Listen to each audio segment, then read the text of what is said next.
Baik, keempat lafaz ini telah kita tegaskan tadi, seringkali diterjemahkan di mushaf dengan makna yang serupa, manusia. Dari keserupaan terjemahan ini, apa rahasia di balik perbedaan nama yang beragam walau menunjuk pada makna yang sering diterjemahkan sama? Mari kita lihat esensinya. Pertama, Bashar. Dan ini adalah nama pertama yang diperkenalkan oleh Allah Subhanahu wa Ta'ala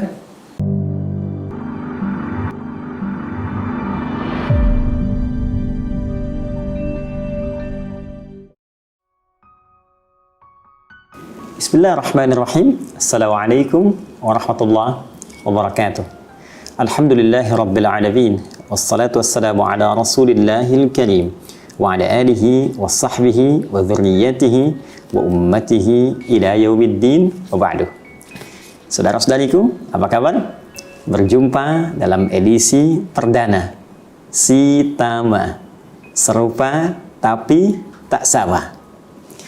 Boleh jadi kita dapati beberapa kalimat dalam Al-Quran yang nampak berbeda, namun seringkali diterjemahkan dengan pemaknaan yang sama.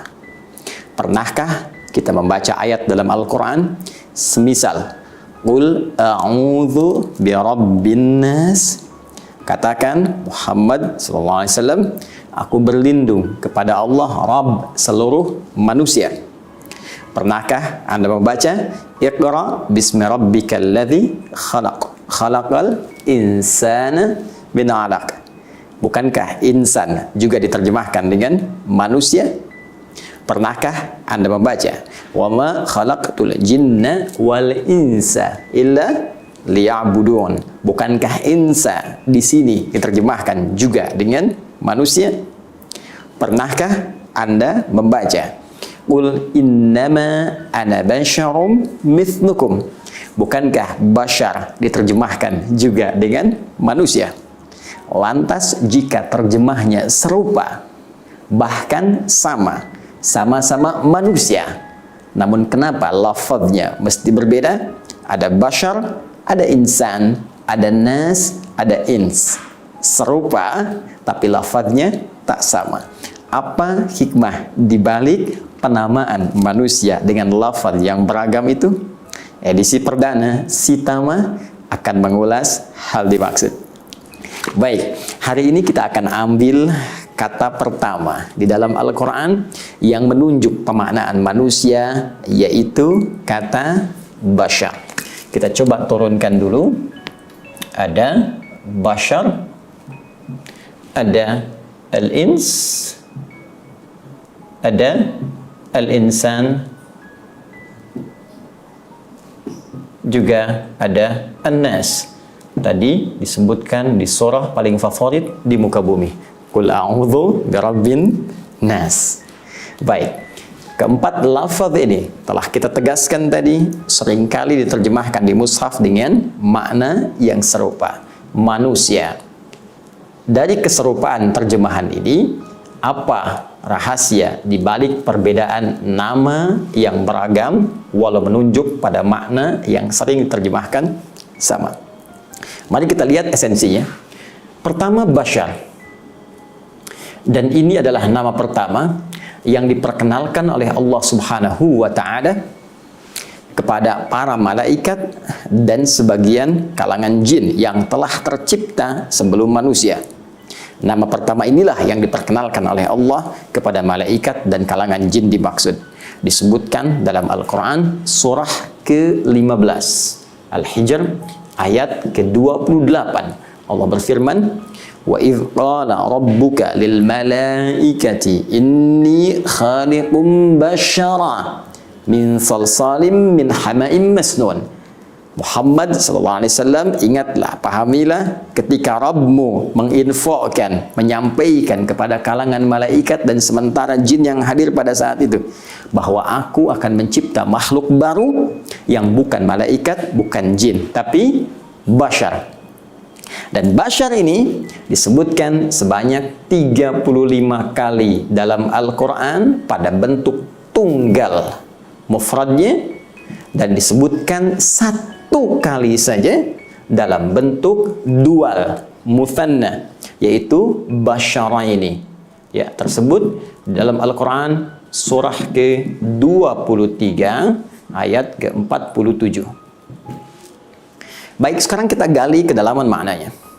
Kata basyar pada mulanya menunjuk pada makhluk yang secara fisikal tampil dengan tampilan yang elok, indah, dengan kulit yang halus. Maka dinamakan dengan basyar.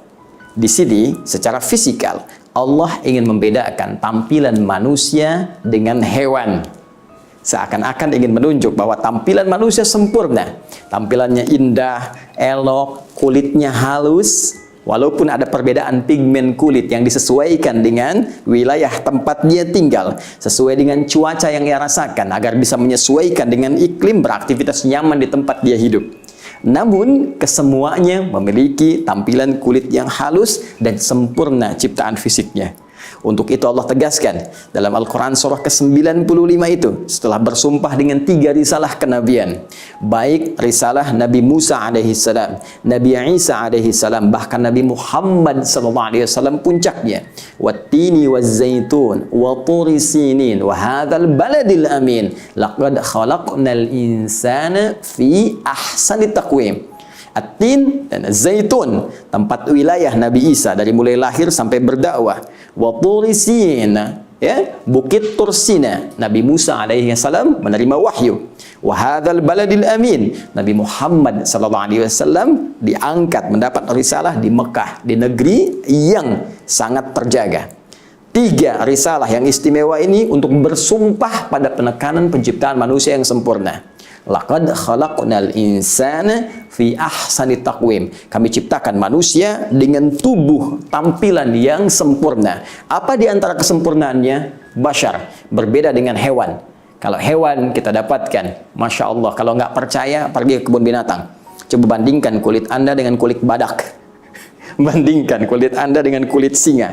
Bandingkan kulit Anda dengan kulit kerbau. Kalau dikembalikan kepada kita, tampilan manusia lebih sempurna. Baik, namun juga basyar jangan lupa menunjuk kepada aspek kemanusiaan yang memiliki nafsu, ya, kecenderungan untuk makan, kecenderungan untuk minum, kecenderungan untuk berniaga, kecenderungan untuk menunaikan hal-hal hubungan seksual, biologis. Ini yang membedakan manusia dengan malaikat. Malaikat tidak makan, malaikat tidak minum, malaikat tidak berhubungan seksual, malaikat tidak berniaga. Karena itulah ketika Allah memperkenalkan pada malaikat dengan nama basyar, seakan-akan ingin menunjuk pada malaikat bahwa makhluk ini beda dengan kalian. Jika malaikat tak punya nafsu, karena itu ia selalu menunaikan perintah Allah dengan sempurna, tak bermaksiat, menunaikan tugas sesuai dengan tupoksinya. Quran surah ke-66 ayat yang ke-6. La ya'sunallaha ma amarahum wa yaf'aluna ma yu'marun. Malaikat mustahil berbuat maksiat dan akan mengerjakan tugas sesuai perintahnya saja. Pernahkah Anda mendengar malaikat Jibril korupsi ayat? Tidak. Pernahkah Anda mendengar malaikat maut misalnya sengaja bertukar tugas dengan malaikat Ridwan, atau malaikat misalnya Malik, atau malaikat misalnya Mikail? Tidak.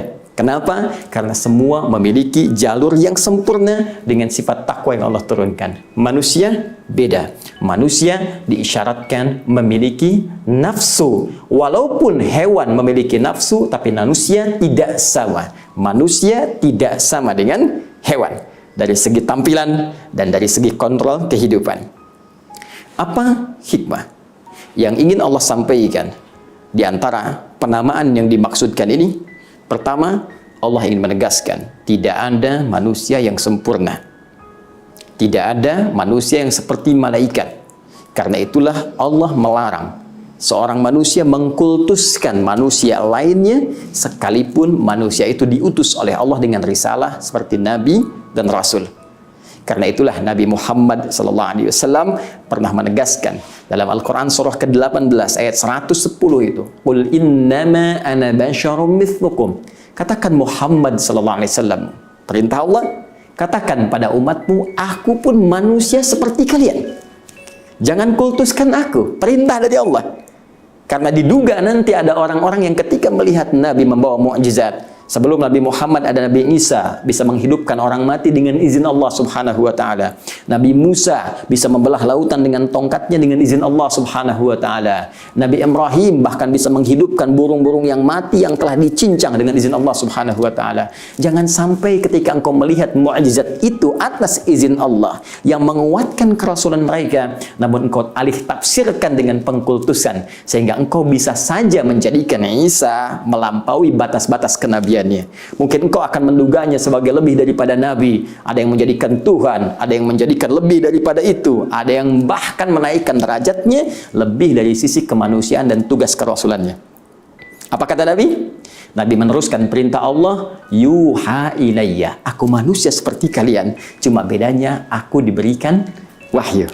Jadi hikmah yang pertama, penamaan Bashar ini memberikan kesan kepada kita bahwa satu, ikuti petunjuk para rasul, tapi jauhi pengkultusan setiap manusia, baik dari kalangan rasul ataupun orang-orang soleh.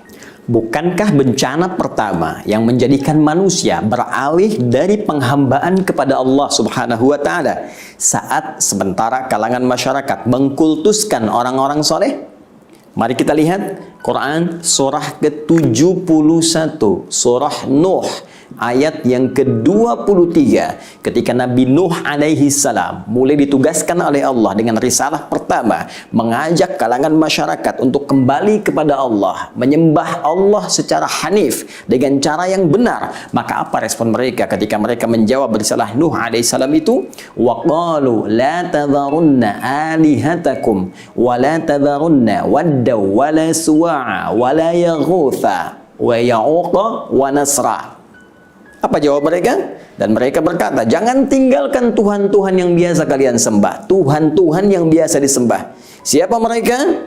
Allahu Akbar. Wala tadharunna wadda wala suwa'a, wadda suwa wala yaghutha yaghuth ya'uq nasra. 5. Bukankah 5 orang ini semula adalah orang-orang saleh, orang-orang baik yang taat beribadah kepada Allah Subhanahu wa taala, namun setelah wafatnya kemudian dikultuskan orang-orang ini lebih daripada makom kehidupan dan penghambaannya kepada Allah. Orang saleh kita hormati, orang saleh kita sayangi, orang saleh kita cintai, tapi jangan pernah mengangkat derajatnya lebih daripada kesolehannya sebagai hamba kepada Allah Subhanahu wa taala. Nabi, Rasul kita sayangi, Nabi, Rasul kita ikuti petunjuknya, namun jangan pernah mengangkat derajatnya melebihi kerasulannya.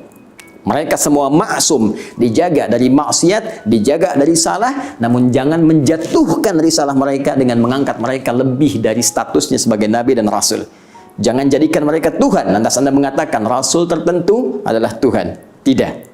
Bagian pertama.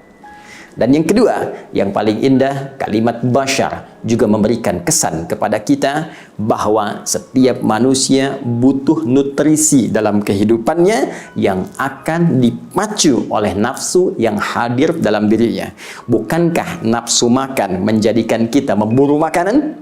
Bukankah nafsu yang muncul merespon sifat haus memburu ragam minuman?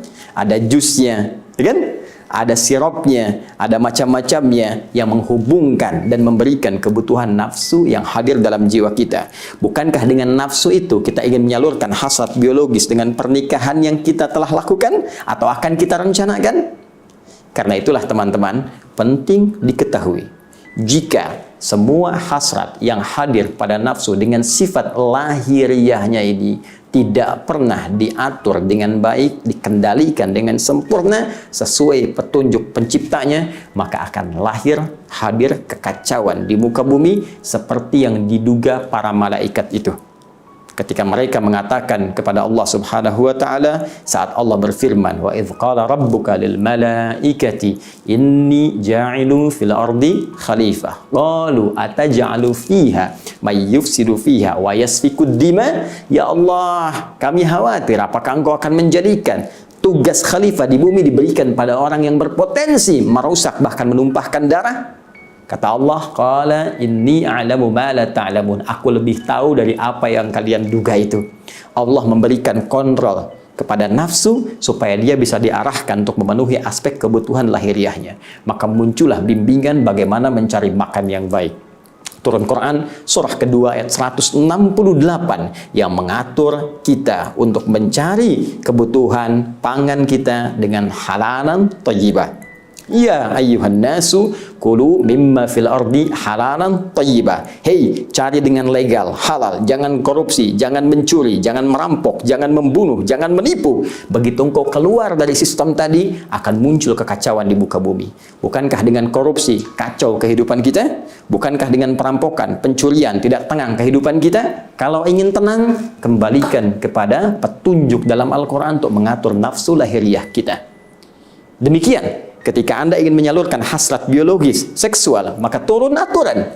Allah berikan gambaran kepada kita, lakukan lewat pernikahan. Quran surah ke-30 ayat ke-21. Disalurkan dengan cara yang benar, ada sistemnya, ada hukumnya, ada paparannya, ada petunjuknya. Dilakukan ini, sempurna kehidupan rumah tangga. Dilampaui atau bahkan disalahi petunjuk ini, maka akan muncul kekacauan yang tidak biasa. Bukankah karena perbuatan zina yang menyebar banyak wabah bertebaran? Bukankah karena perbuatan zina, selingkuh, banyak kemaksiatan, bahkan tidak sedikit pertumpahan darah terjadi? Saudaraku, bahkan dalam hal untuk berbisnis, berusaha pun, berniaga pun, Allah turunkan aturan supaya kita bisa mengendalikan nafsu dengan baik. Itulah bashar, makhluk indah, elok, ciptaan Allah yang diberikan satu keistimewaan dengan kontrol Rabbani yang memberikan arahan pada hal-hal yang sangat luar biasa. Maka sekali lagi, kita makhluk yang tidak mungkin sempurna, tapi juga dengan itu kita diminta menata diri agar tidak melampaui batas-batas kemanusiaan kita. Pun demikian, baca Al-Quran, temukan kata bashar, dan di situ ada petunjuk bagaimana kita mesti mengendalikan nafsu kita ya, sehingga benar dalam petunjuk Allah Subhanahu wa Ta'ala. Adi Hidayat, si Tama, edisi perdana. Assalamualaikum warahmatullahi wabarakatuh.